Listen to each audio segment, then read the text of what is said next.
Hello, I'm Ivan Spencer, and I'll be your lecturer, professor today on the Old Testament in this class, Humanities 1. And today we're going to look at some very interesting texts from the Old Testament. Some of our readings are from Genesis 1 through 11, and then also the book of Job. But we're going to discuss some of the other key themes and major books of the Old Testament at the same time. So first, let's talk about some of the key themes that we'll see in Genesis. First, we see creation of the world, and this creation is unique, and it's set over against some of the other types of creation narratives that we see from the ancient Near East. Here we see that creation in Genesis is ex nihilo. It is a creation out of no preceding material or no preceding cosmos.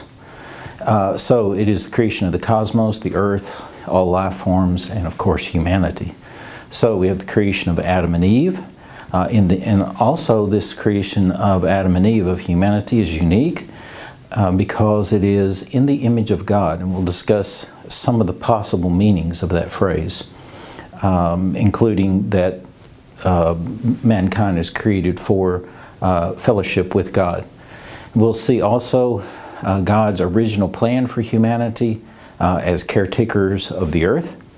And then we'll see the fall of humanity and its many consequences.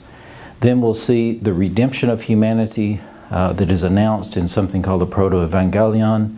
And then Noah and the flood, a very important pivotal event in the Old Testament is this flood and God's new vision for the world and the post-flood era.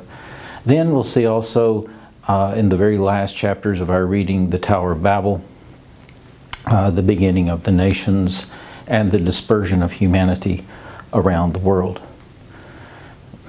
Next we'll look at key themes in Job.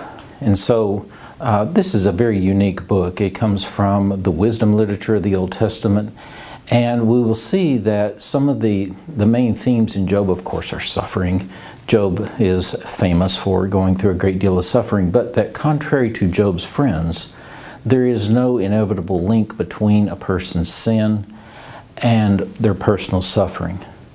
So the doctrine of retribution will be kind of updated, and so that is a kind of an ancient theological idea that we'll see updated in the book of Job. We'll also see the deep character of God being revealed further as merciful and beneficent, even if beyond our comprehension.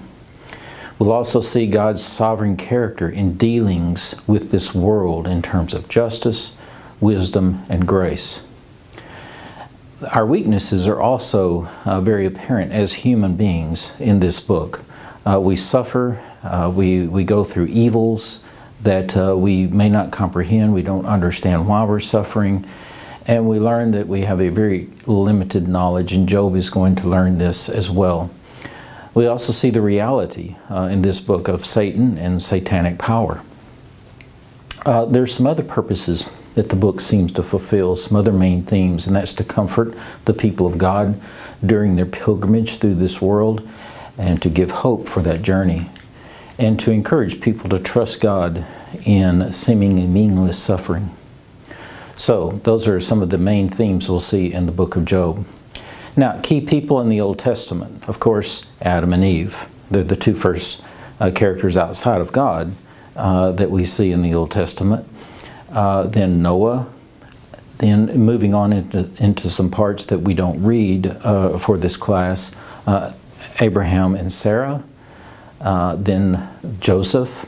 Moses, of course, is one of the main characters of the Old Testament, Samuel, David, and really everyone for whom a book is named in the Old Testament, for example, Isaiah or Ezekiel, okay, and that also includes two women, Ruth and Esther.